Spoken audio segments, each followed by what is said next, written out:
third period, I guess, Soul. I hope everybody's watching the Olympic gold. USA wins. Soul already tricked me. He made me believe I was watching a rerun and USA won already.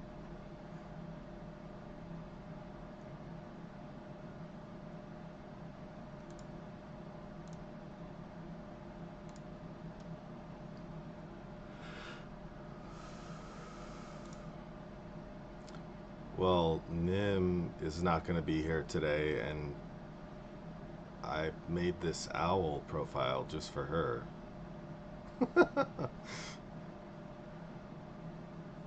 Boo. I think she's a little under the weather though, so I hope she's makes a speedy recovery.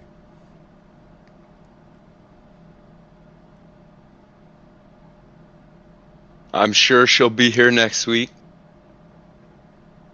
It Yeah. is it got cold again. It got warm here for a while and then it got real cold again, so maybe it's the weather. Yeah. I think a lot of people are getting sick with that hot, cold, hot, warm, cold, warm, cold.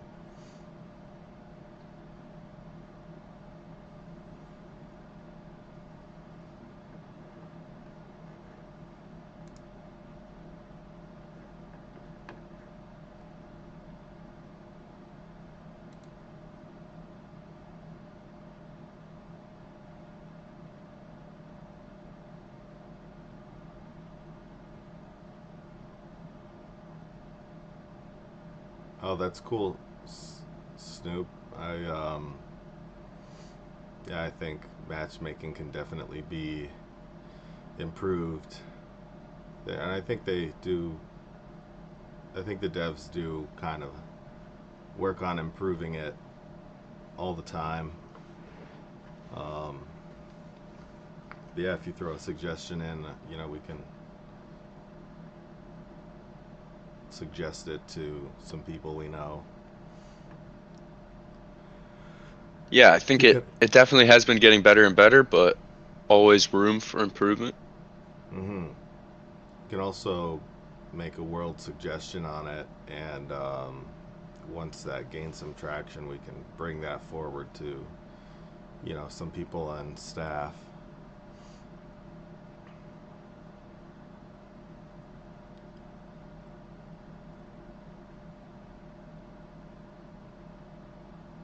I mean, I think my matchup this time around was interesting because I thought they took into account a little bit more like the activity level of each like camp or the alliances in each camp, and it seems like our activity level is just a lot higher than um, the other camp, which is pretty much why we won. We just had more people, and stamina and fungi is limited. So, All right, um, is it time? let's yeah, let's start stage, guys. All right. You want me to do? We can go over this. I'll do it. Okay. So, want to welcome everyone to another live stage where we discuss the latest and greatest in our favorite game of Ants. Um, we have a lot to cover today, but before we do that, we'll get into the usual um, Discord items. If you are attending stage, please post your in-game ID in the live ID channel that I just posted into the chat. We can have the fairies send you a nice little reward for joining us today. Also, if you have any questions that you want to verbally ask of us, hit the raise hand icon in the on the stage, and we will bring you up to answer any questions you may have. Or feel free to type away in the live chat that's going on currently, and we will be watching that and answering questions as we see those pop up. Today we have Jake, who will be hosting for us and covering a lot of the topics that have been going on this week. A lot of kind of a normal week this week. Events are ongoing. We're entering the final week of the event, so we're going to go over some of that stuff and other items that have been discussed across our little ant world. But without further ado, here's Jake. Yeah, Soul was saying, pretty exciting. Both the season is coming to an end and the Mysterious Benefits event coming to an end. And the last kind of sub event with the Mysterious Benefits has came out and is almost done in 8 hours. 8 hours and 57 minutes you have to hit all your little squirrels. And then that event will be finished. How did you guys like, I believe it was called the Rebirth Party. How'd you guys like that one? It was pretty easy. Yeah, pretty straightforward. Hit 5 squirrels a day and get some points and spend those snowflakes in the store. Yeah, always nice to have a simple one at the end, I feel like, as Dungeon Dog said there, the winding down event.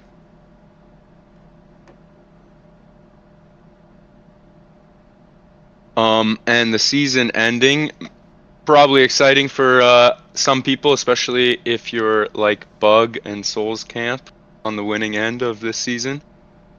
Mm-hmm. I don't know about that. Why don't you know about that? We could still lose. It is still possible, I guess. There are like Anything's possible. Last minute strike on the Squirrel Wonder. 3 days. Although Maybe I did test some things in this event that will definitely be a useful strategy for teams that didn't quite understand how the tunnels operated, and I wanted to see if it would work, and it does work. So it's kind of a cool strategy to think about for next event. Sweet. But like there was a lot of confusion with those tunnels that changed over to the camp, because on one hand it mentioned that the tunnels were going to change over and become like camp sites where anyone from your camp could build off of it, but then there was a little blurb below it that indicated they could be destroyed. Well, when they changed over to being campsites, I clicked on the opponent's tunnels and it showed an ability to destroy them. So we marched to those tunnels once the squirrel area was secured and blew them up, which obviously renders them useless for opponents to be able to build off of. So that could be a useful strategy in events to like prevent the enemy from coming in from those certain quadrants, those 2 southern quadrants. Or if you're blue camp, to go after the red tunnels in the middle and blow those up so that it's harder for them to build into that area. Yeah, it would take See them if a I long can- time. If they're not coming from the tunnel, they'd have to come from somewhere else, far away. Yep. I'll kind of show you here.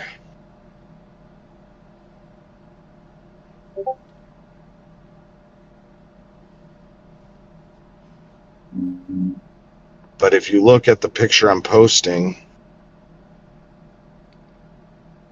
that's the area that I'm talking about, where you build off to go towards the southern, from the southern quadrants towards the Wonder. Now, you could also build back from those tunnels and kind of not lose great positioning and factor in on home buff, being able to hold off on those tunnels, but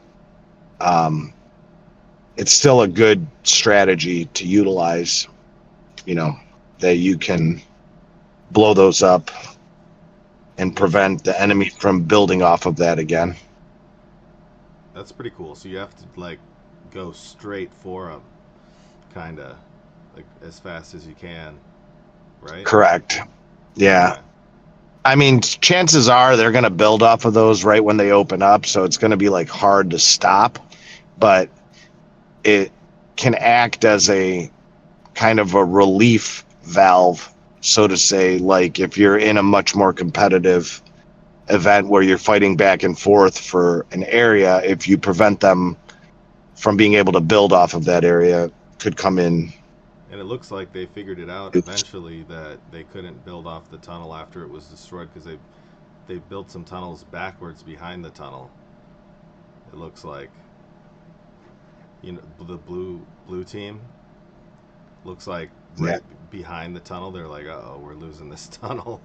We gotta Dungeon Dog, we tried to hit that tunnel. It is in a permanent state of buff, so there's no getting through that unless you potentially have all 6 teams on the event simultaneously attacking it for hours upon hours upon hours, blowing god-awful amounts of speed heals and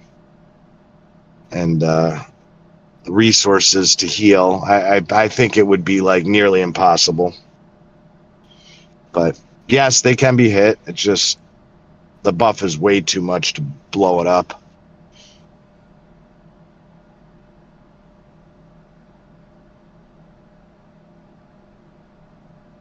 just a tease. Yeah. Yeah, so that's interesting, Soul, what you're saying, because that's where my team almost had a strike of luck. We got beat out at the start and almost came up from those tunnels in the south or in the lower quadrant. And we had a second opportunity where all 3 of us were like beside each other and had a good fight again. And if they like negated that, blocked off one of those tunnels even, it just would have been so much harder to try to push up there with 2 teams or 1 team.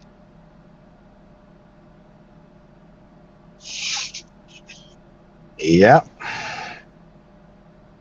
Definitely a good strategy. I did it more so for testing. Our camp kind of has secured all 4 quadrants, so it's not.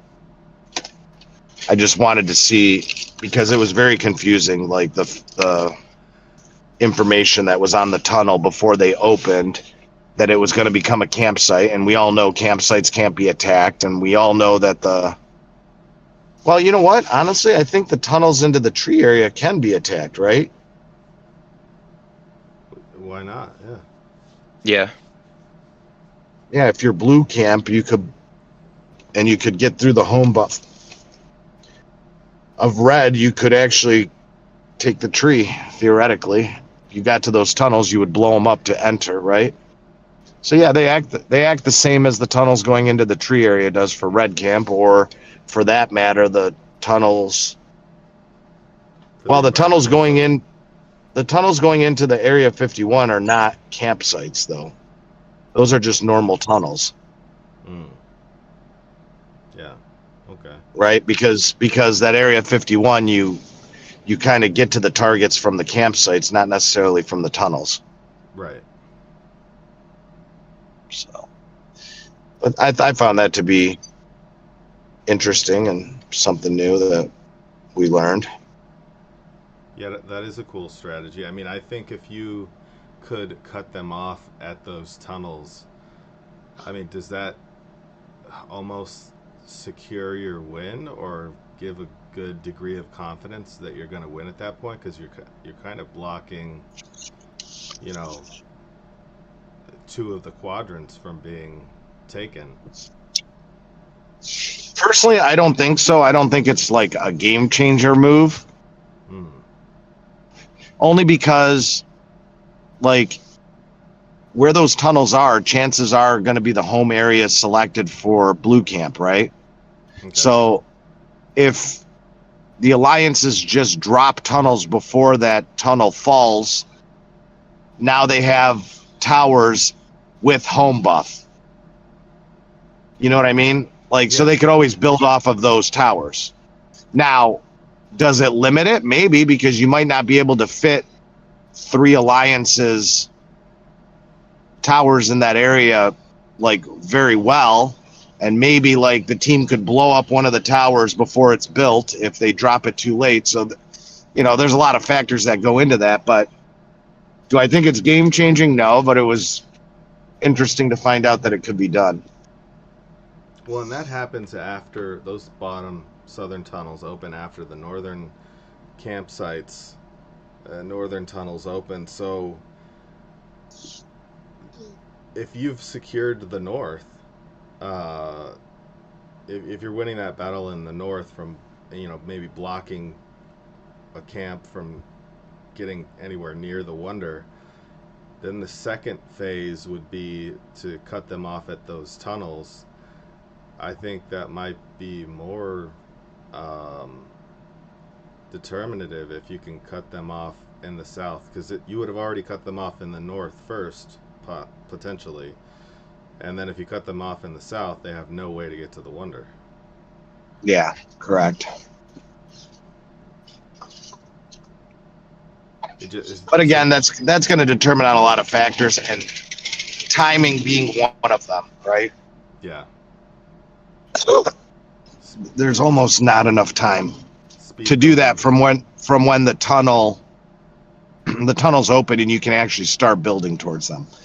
And then even if you thought about like home invading to get to those tunnels, to do it from the backside, that would be really almost impossible, because those home tunnels bonuses drop at the same time that those tunnels become campsites. So it's not like you could pre-build towards them to block off that area ahead of time. Right. So there are definitely checks and balances in the system that prevent, completely blocking that area from a team or whatever.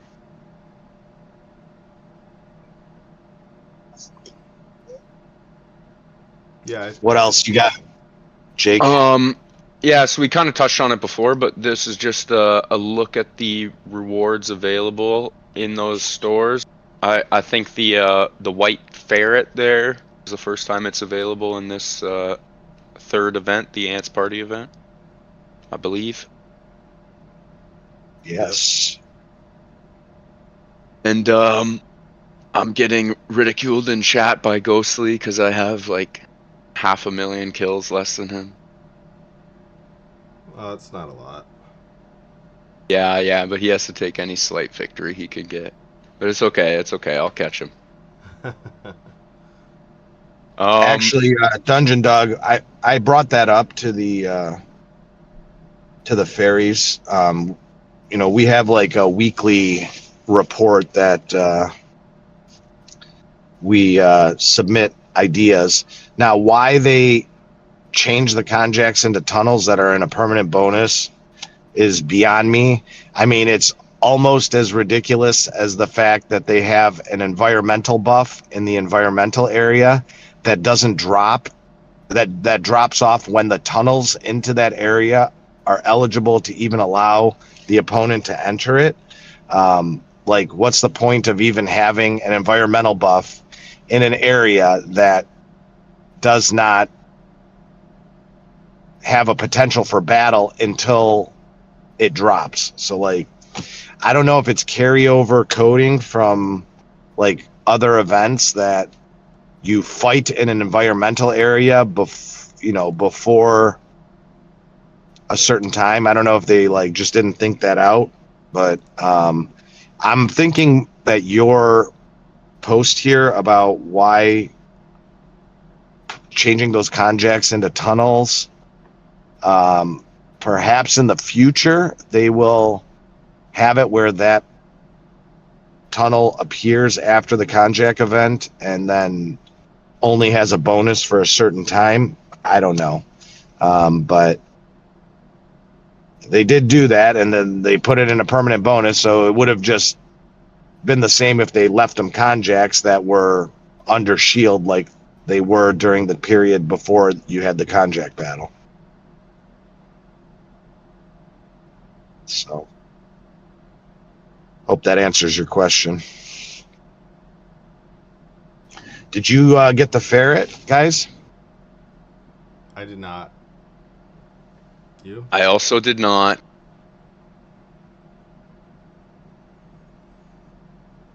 It does add some potential to the insect skin building. The healing And effect?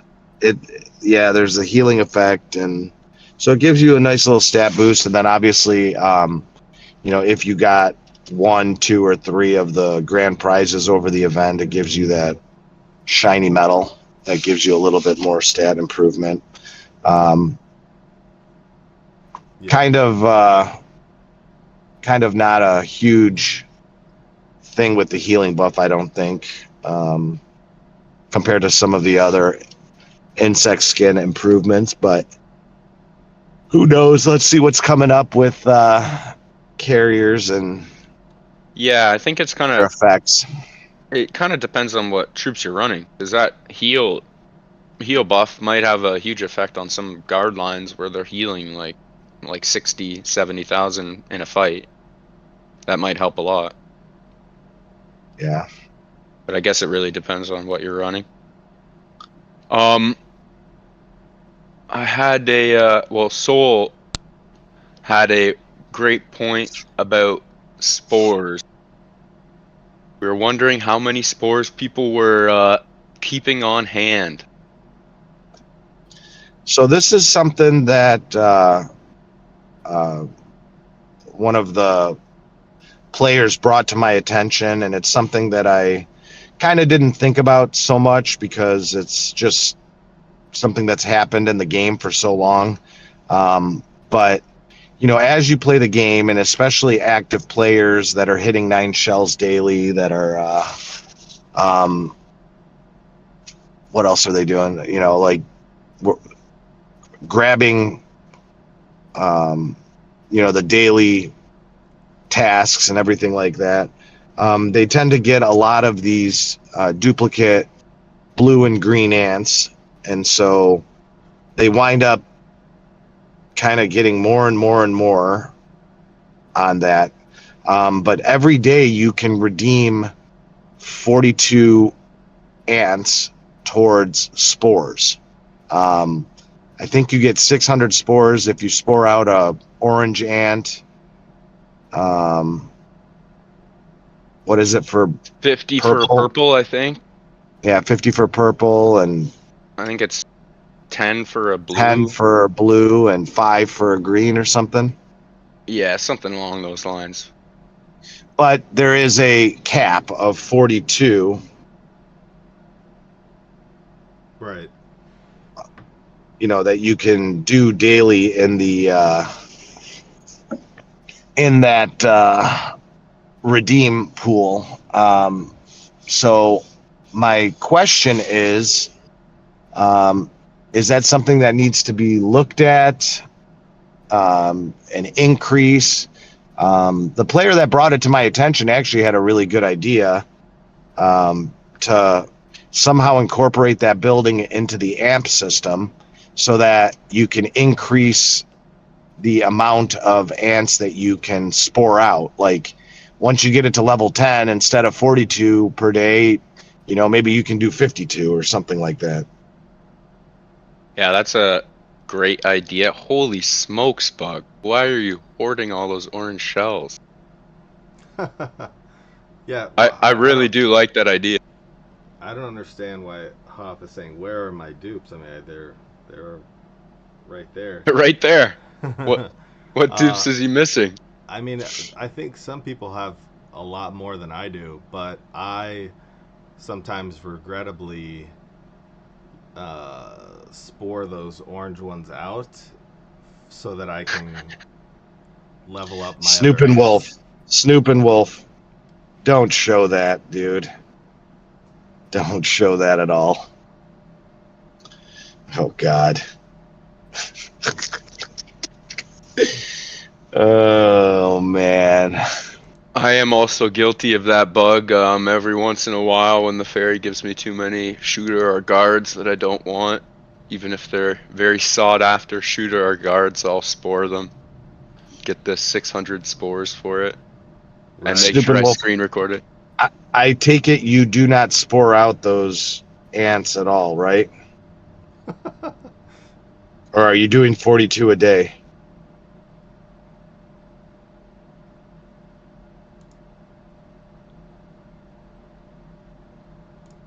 Yeah, you got 26,000 blue. Blue spores? Maybe he's just doing the purple. He's got so many purple to shell out. Yeah, maybe. But he's not investing the spores, it looks like. If you have 64,554 spores, where are you putting the spores? He does have a lot of 8-star ants, if I remember correctly, so maybe he doesn't have many places he wants to put them yet. Well, yeah, but the whole point of the spores aren't just for the ants; it's also for that mutation pool. Yeah. That takes a ton of spores. Yeah. Tons. Like 3,000, 4,000, like just keeps going up and up and up. I think one of my he doesn't have a lot of the supreme spores, so he might be stuck investing those because you get kind of capped with the supreme spores. Yeah. But like just to go from 44 to 45 is 4,000 spores. And 16 supreme spores. yeah, so I'm saying, like, to have 64,000 spores, I have to imagine that mutation upgrade on your account is lower than what it should be. Because that, like, once you're at a certain level of play. Oh wow! Oh damn! Whoa, dude, that's crazy. I've never seen that. 60? Holy cow! Wow. So so you must have been sporing out orange ants in order to do that, right? Because that's why you're at 74. So you probably spore out orange ants during the, like, SVS day for gaining points, and then purple, maybe? Picking up a lot of eggs to do that. Yeah, that's cool. That is impressive. That is very cool. Although, the thing is, with the special ant mutation, it's kind of, for me, it's kind of a terrible investment in the game, only because you can only plug one ant to gain the benefits from it.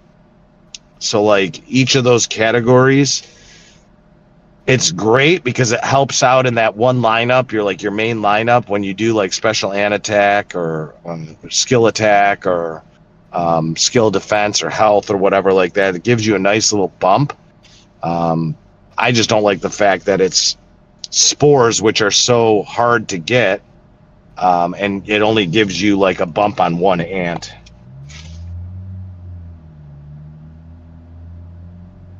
Yeah. Yeah, I know players who are ahead of me in the mutation category. They've spent their spores there, but I'm way ahead in terms of having more of my ants spored up, which gives me a way higher cave level. And yeah, I would say ants are the prime investment, like, to get those skills up on the ants themselves, especially the ones that you're using. But that also eventually, you don't have a place to do that, right? Once your ant is 8-starred or whatever, the ants that you are using and fighting are 8-starred, then you kind of push it just like Snoop has.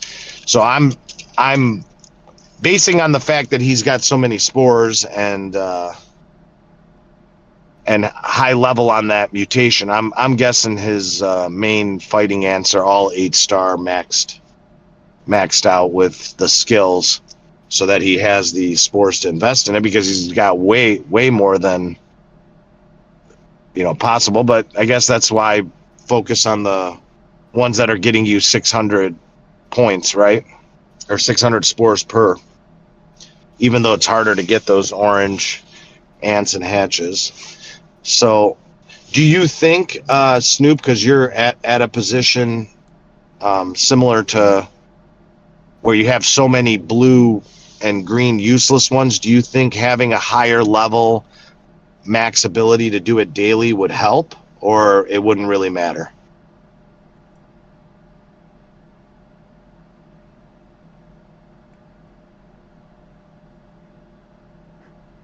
Oh, he's asking to just come up on stage. All right, have him come up. All right. Snoop. That's getting to be too much typing. Typing, you mean? I have a lot of. First of all, I have a lot of completely maxed out. Yeah. Ants. I got a lot. But what I'm saying is, like, do you think increasing that level of ants that you can spore out daily would help, hurt, or no difference? Oh yeah. I would like to get rid of all the. I'd like to clear out more blue, more.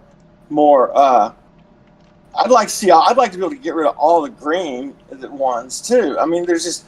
I look at how much I have, and I can't get rid of them fast enough. But I mean, this is a problem. I mean, you're earning. Anyone, like any normal player, should be earning. Like any normal active player, should be earning more blue and green eggs than they can possibly spore out. I mean, that's for sure, right? Like the red ones or the orange ones, like in your case, that's more of like a pay-to-win player. You know, getting eggs, or you're probably grabbing all the eggs in the VIP store and stuff like that. So like, yeah, that's more like pay to win. But even a free player should net gain more blue and green eggs than they could possibly spore out. Oh yeah. You know, if you're grabbing 9 shells in SVS, if you're doing all your dailies, you know. Yeah, all the hills collecting it from the various stores. Yeah, all the hills I have that I'm putting money into, you know, they would all benefit heavily if I could get rid of more of the blue. I think it would be good to do. I think it would be good to do that. I early on, I was taught to. Not worry about keeping the golds you don't need. And then they did the meteorite building. Because I always kept it real lean and mean in my hill. If I didn't need the ant, I didn't keep the ant. And now I keep everything because of that meteorite. I never know what they're going to use in it. So I have to keep everything. Where do you, so you don't have like, if you don't, so on your account, the way you've proceeded, you don't have like some of those older generation ants leveled up or anything like that, right? Or they might not even be on the account. I'm talking like the drivers and the when the meteorite building came out, I didn't have hardly any of those older ones. I had to wait to get them back because I got rid of all of them. Yeah, I got you. It was a friend of mine who was one of the early devs who suggested play that way, play lean and mean. That was his style that he suggested, and I went with that. And then, of course, the devs come in and change it, and I need these things. Have you gotten them all since then? Oh yeah, I'm all fine now. You know, it's crazy. Now, do you keep those ants at level 1 or whatever, just so they're placed in the meteorite, or did you? I'm slowly getting more of them completely put together, and the reason I have a lot of extra spores right now is I put up the golden chaser a little bit, and I saw that it just wasn't doing much for me, and I don't know what it'll be like until I'd like to see what it does fully maxed out, because I just how do you do in that cave maze? I would do a lot better if I would do Bug's plan, but I don't try very hard for the maze. Gotcha. You know, yeah, I don't. I typically just these tedious things bore me, kind of. Yeah. But I try to do that. I think I'm at like almost 60. I'm close to hitting up to 60 on the maze. I'm getting closer to that if I do it, if I go through and do it. But I can't tell you how many times I just hit automatic and go. Yeah, I mean, yeah, I haven't. So it's not. It's not really affecting your ability to get in the higher positions to get more snails or whatever, right? Snail shells. Not for me, but I mean, I think they need to do. I think all of these things could be improved for people who aren't whales. You know, I have way too many friends that that play really hard and they just can't get ahead, and I hate to see that. Yeah, I hate to see and these are people who also buy in the game some, so they're not just complete free to play, but they still struggle to get. I always hear somebody, I never got that ant. I want this. The SSA or any of those. Are the ones that I see people who don't get them, and then a lot of people struggle in the game, and I sometimes just think that the devs make it way too hard on people. Yeah, that actually that kind of brings up a point that someone posted in Stage Topics, that this game is pay to get ahead, and whether it's worth it or not. So I kind of want to address that a little bit.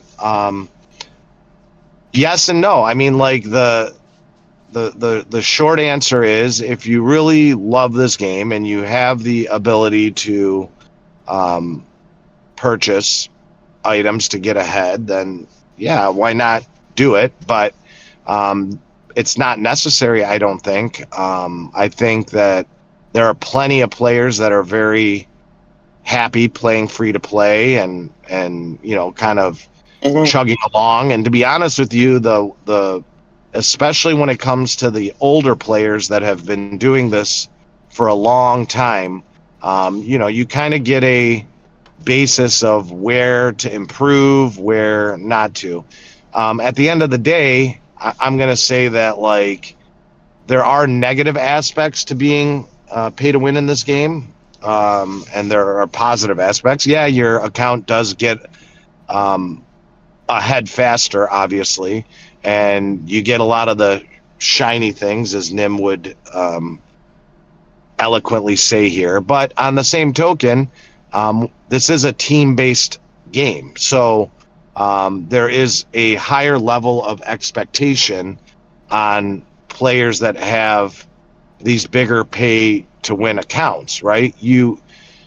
Everything, there's a balance in everything, right? So, like, if you're a free-to-play player and you're participating often and you're very active in the game, your team in general is going to kind of lean more on you to be there for the fights and show up to support maybe the bigger accounts that are on the team, while those bigger accounts are going to be heavily leaned on by the team to be at every fight, be there to try to help them win the event. And there's added costs that come with that as well. They're going to be expected to purchase fungi and purchase stamina and fight longer and fight harder. And so that's an individual decision that every player has to make, like where they want to fall, so to say, in the pecking order of the game and what they enjoy most. I mean, like, that goes towards our discussion of the matchmaking that we had earlier. That's my biggest concern right now is the matchmaking. And I made a suggestion. I was making a whole bunch of suggestions to the dev that I know a while back. And one of the things I was saying was I was suggesting, more fighting in a different way. And I was suggesting using the conjacks in a different way, which it's not the way they did it in this one is not exactly how I was suggesting, but that was kind of similar to what I was saying. And now I want to see if they can, what I was thinking was one thing would be to we had the fruits, now we have the conjacks. If you could mix those into the game, keep adding them in a way, just keep changing the main game. That might be interesting, but the matchups we need to work on the way we do matchups. And I've thought of everything from bracket play to where you play one event to get to the next one. Everything has a complication because teams change. People, since you're relying on people, you never know what they're doing. People's lives change. That's the hard part about this game is predicting the future. Yeah. And to respond to Delulu in the chat, I'm not saying poor whales. I'm just saying that there are different expectations of different players based on their account strengths and not. I mean, I don't know. I think it's kind of normal. I mean, a free-to-play player that is on a team going up against some of the bigger whales that might be in a totally different bracket. We see events now where 1,000 level server is going up against a, server 2. So it is possible for a player that is 3 years behind a player that is heavily investing into the game. They're not at equal levels. I mean, that's how the game plays out. So there shouldn't be this expectation that even a free-to-play player that is 3 years behind a super heavy pay-to-win, there's got to be some sort of balance there. So I know. I feel like my attitude on the free-to-play versus whale has been misunderstood at times, but by no means, I want so much to see the people who don't put hardly anything in the game be able to play and get ahead. Too often, I think that some of these players look too much to the way they try to compare themselves to me or you or another whoever, and they need to just play. They need to just focus on what they're doing, and if they would realize how important it is to just be active, because I'm playing in an event where if my team was completely active, we might be, if everybody would show up on all 3 of our teams playing, we might actually be able to beat Wu. But because they're afraid of him, they don't show up.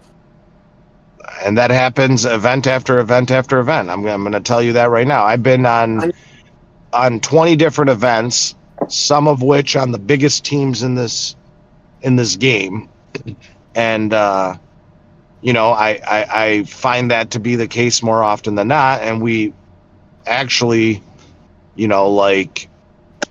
will tell you that activity can supersede a whale anytime. We are actually seeing that play out right now in the Apex event that's going on, where TAW is one of the biggest, probably the strongest team in the game, and they're very super active, but they're up against 3 equally active teams that might not be as strong as them, but they're able to whittle them down. So I mean, it can happen. Everything, getting everybody active and believing they can take down, the bigger team. It's doable, but it's hard to get that into some people's minds. I think the same thing is happening in the DOK event, and DOK has arguably the strongest player in this game is on that team.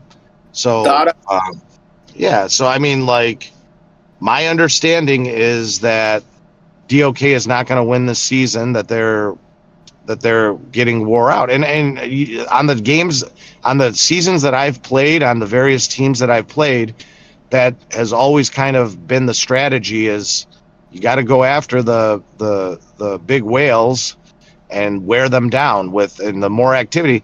I've been on events where teams that didn't have, like equal whales to the team I was on completely wore us down because more of their players showed up or their camp teams coordinated much better, where they would spend hours upon hours, whittling away at the bigger accounts on our team to the point where they made them ineffective to fight, right? There's only so much stamina. There's only so much fungi.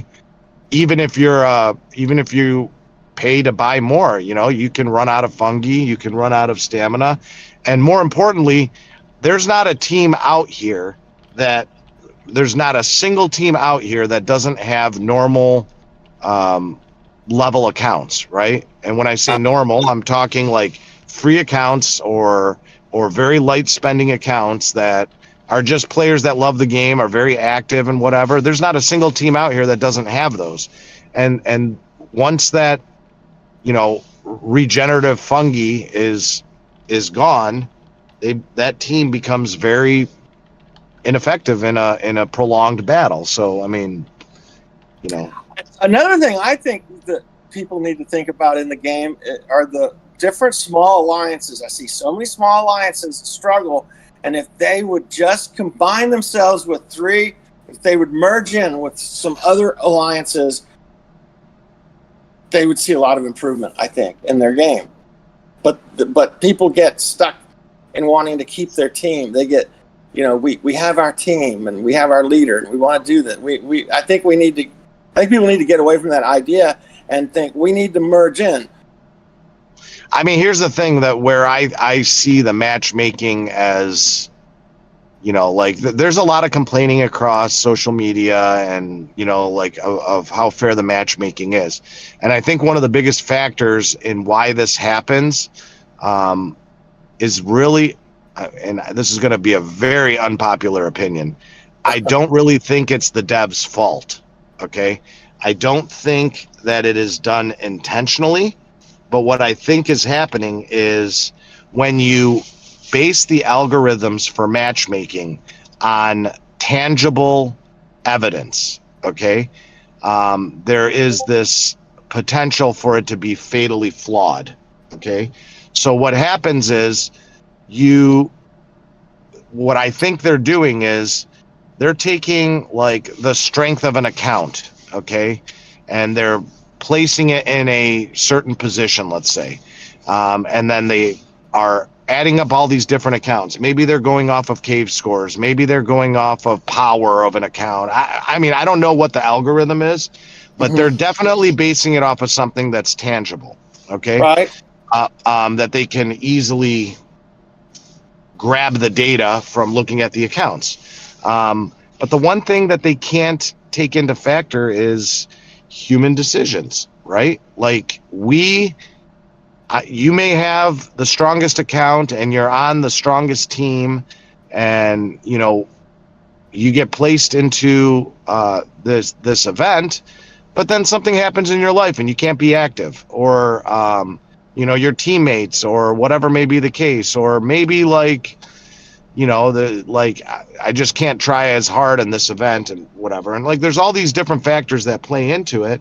Then all of a sudden, that team that appears to be super strong because all of these players, but they don't have how about this?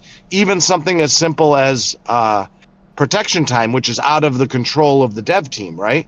One team may pick this protection time, another team may pick this protection time, and guess what? That cancels out the most active times for one camp or another. So those all play additional factors into these events that can't be accounted for by the simple algorithms that the devs are probably taking into account, and that's why we see these mismatch. I can tell you right now, I've had discussions with players in my own event. And in the event that I'm in currently, we are absolutely dominating the event. But in the same token, we're 3 North and South American teams in our camp, whereas our opponents are 3 Asian teams. Okay, so if you played this game long enough, you know that Asian teams are going to select 16 to 24 as the protection time, because that is the time that they are least active. That's sleep time across most of Asia. Okay, whereas their most active time is going to be 8 to 16, which is, pretty much evening for most of the areas that Asian players are in. So they're not at work, they're at home, and whatever. It's evening time, and it ends around the time that they're going to fall asleep. So we knew that. It's also the 8 to 16 is the worst active time for North and South American teams. So we locked that up. So now that leaves 0 to 8, which is late evening to early AM across most of North and South America, but it's like the middle of the workday for Asian teams. Right. So in our case, they're very inactive during that time, and we are uber active during that time. So they're not going to be able to bring the activity level, and that's why this event was so lopsided, I think. I have 2 ideas that I thought of on how to change the events a little bit for matchmaking. The biggest one is one that this would be completely changing the game. So in a way, I really don't like this idea, but I'll say it anyway. And this would be where you would be in an alliance, but you would individually join in to go into events, and then you would be placed based on the criteria of your gameplay and your hill and all the different factors. You would be put on a team.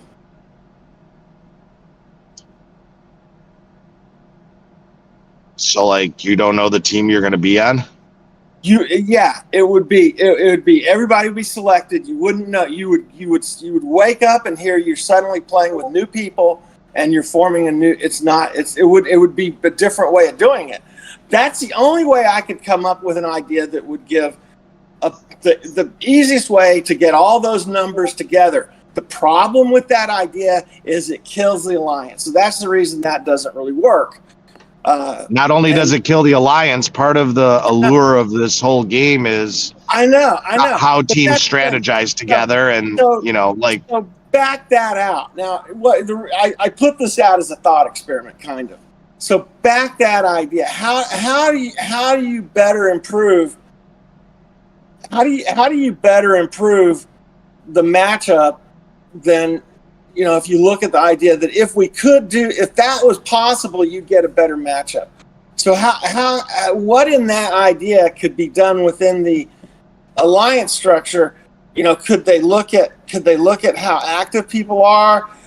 Could we better match up from the time period people play?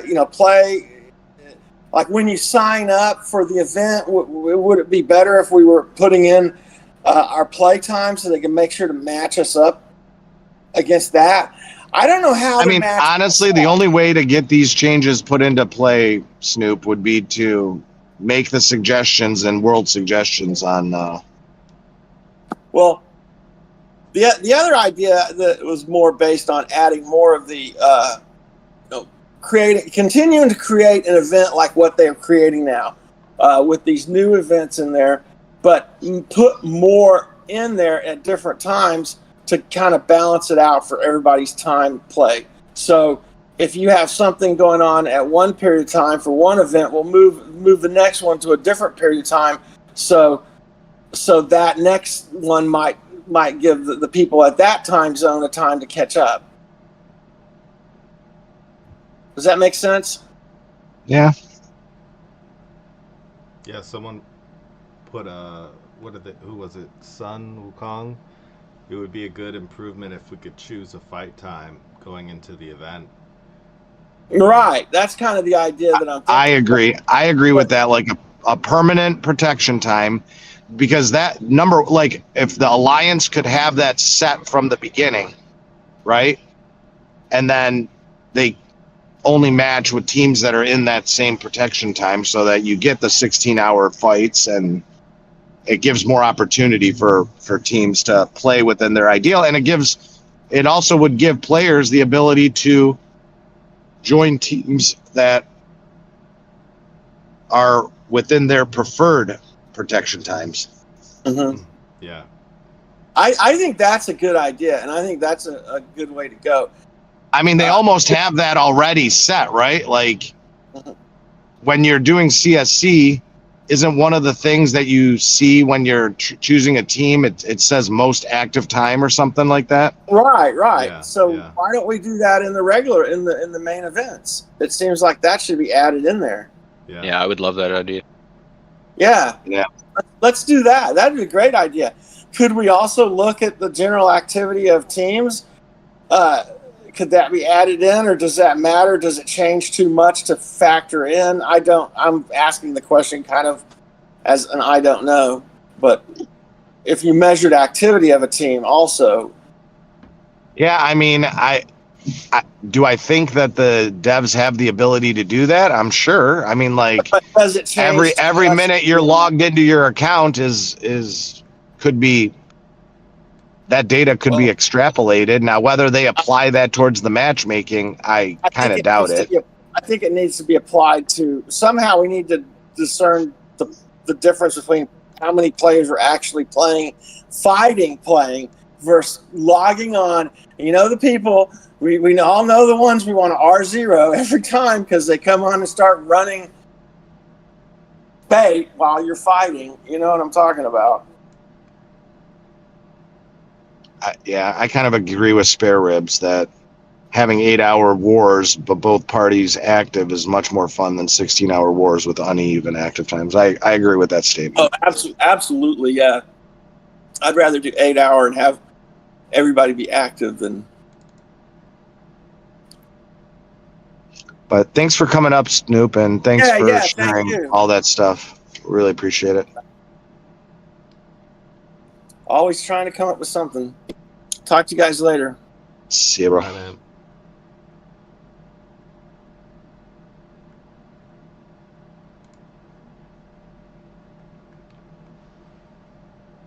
So with the season coming to an end, will you guys be looking for a new alliance? Or if you'll be staying, where can you go to recruit some new members in your range? That was an idea that I think Bug was asking. Yeah. I think the best sorry, go ahead. Oh yeah, where do people go to, like, you know, find where they want to move if they're looking to move? And are they going to be making a move based on the gameplay style of this new mutated jungle event? Yeah, that is a huge factor. I think it will be a huge factor for people in this upcoming season. If the conjacks don't change, will you look for an alliance that is more close to one time zone, or will you stay in the same alliance? Who knows? I think it would be easier to try to win this conjack with an alliance that's all in a similar time zone, and then you might even select a different protection time if that's still how this event will run. I mean, yeah, I agree. I think, you know, the other aspect to all of this discussion is how this latest gameplay plays out. I don't know about you guys, but I notice myself that, like, there's almost too much time after the determination is kind of made, right? Like, in all three of the events that we're in, and from what I see across various social media platforms of Ants players and what they're discussing, that, you know, it gets to a point where these matches are pretty much decided like a week, or like, you know, pretty much if one camp controls all four quadrants of the squirrel area, the event's pretty much over, and that could happen within, days of that opening when we have like 2 weeks or so of fighting in that area, right? So when if a camp kind of controls all 4 quadrants of that, it's pretty much a given. And then you still have over a week and a half, 2 weeks almost, of like nothing going on, right? The teams that have lost don't really want to invest much, and the teams that have won are just kind of chugging along because they've got nothing else to do until they get back to the server. You guys noticing that, or do you guys still have fighting going on? It's like active fighting. Yeah, that's the same. It's the same. There's like a week left.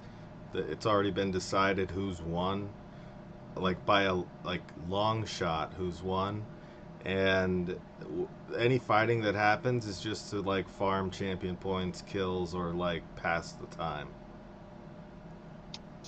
Not to change the outcome of the event at all. Like the outcome of the event is so many times determined. There's like just a turning point. I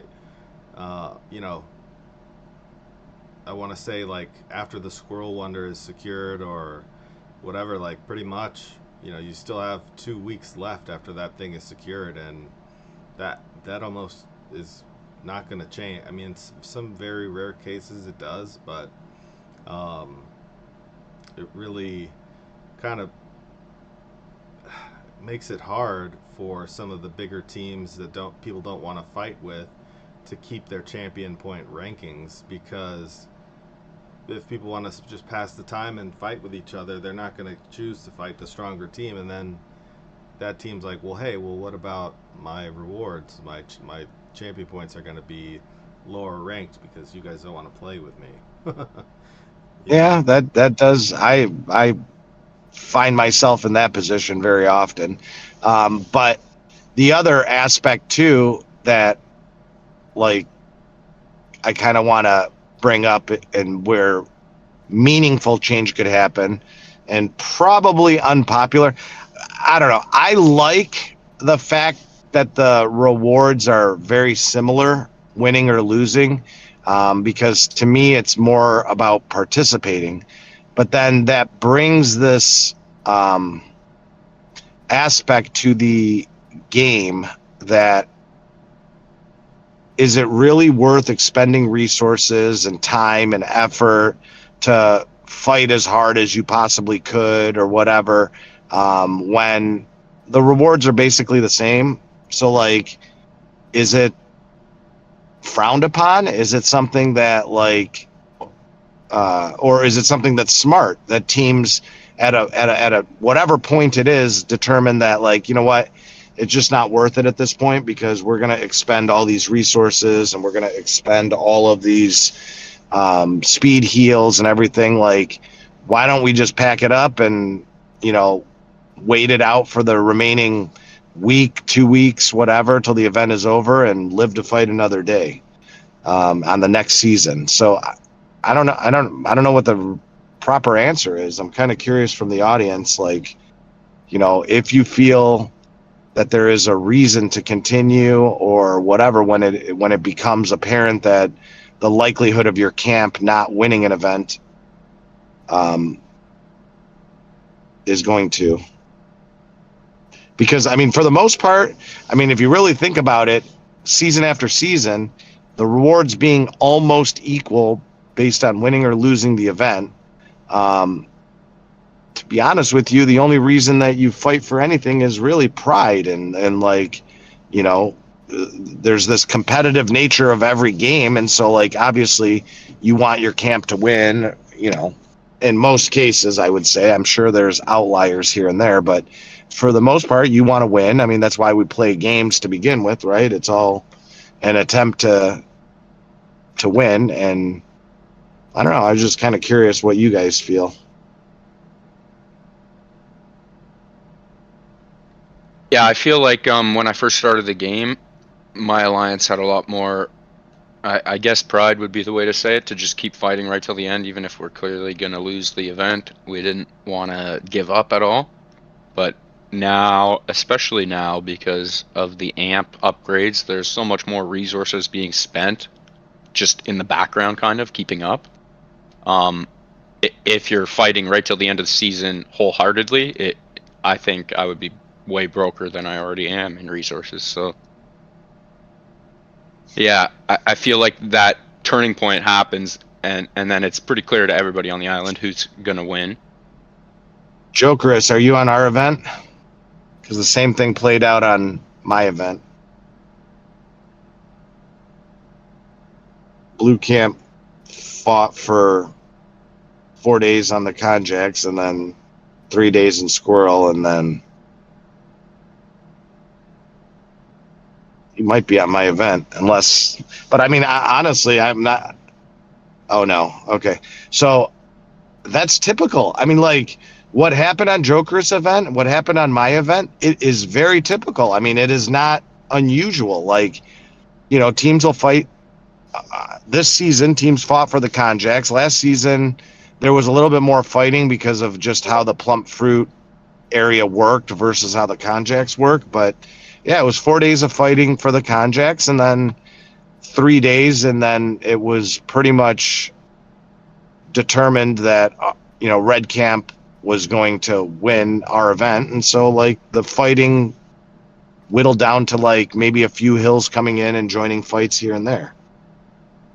So I think more events play out that way than play out any other way, and so you wind up having these seasons where it's build up. You know, you're grabbing buffs, grabbing buildings, taking whatever, and then you have that Konjak battle fight, which can be intense. I mean, we saw teams bouncing back and forth and the time to hold, and we saw other teams, you know, events where one side dominated. So, and then there's like a little pause, and then the Squirrel area opens up, and there's 3 days of fighting, and once one camp controls the northern quadrants, because that's typically where the first major fighting happens, the other camp typically will lose morale, and there might be another last-ditch effort to try to control the bottom quadrants or whatever, and it's over. So like he said, 3 days of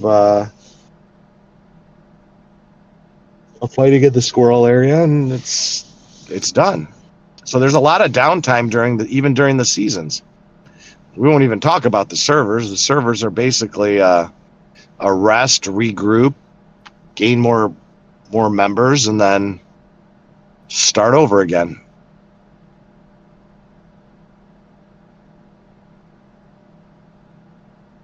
R6 decided to delete the tower connected to the Squirrel. Wow. That seems weird. Something tells me that, oh. Well.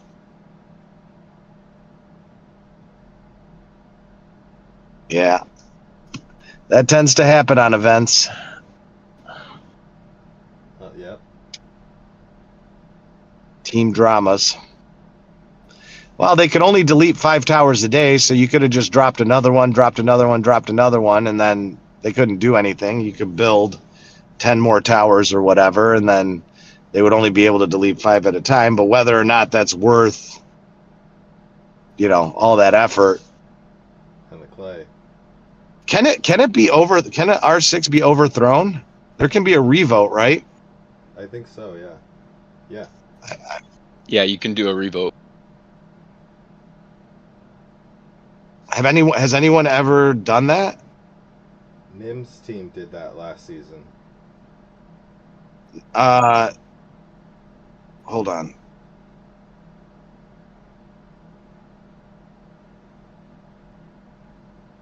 Camp leader.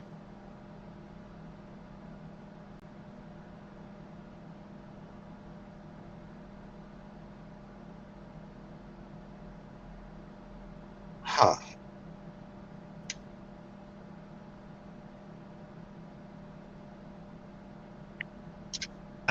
I don't know if it can be voted out or if they have to like.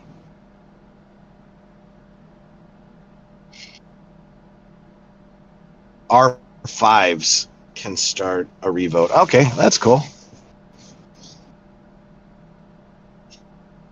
I'm not an R5, so I can't see that menu, I guess. So there is some sort of option where the two R5s of the other teams can initiate a revote. That's cool. I like that. Also, if the R6 is offline for 2 days, that you can replace without,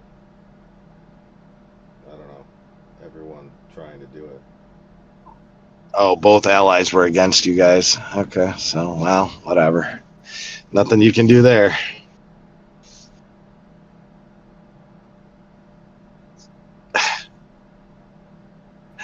Anyway, do we have anything else to discuss, guys, this week?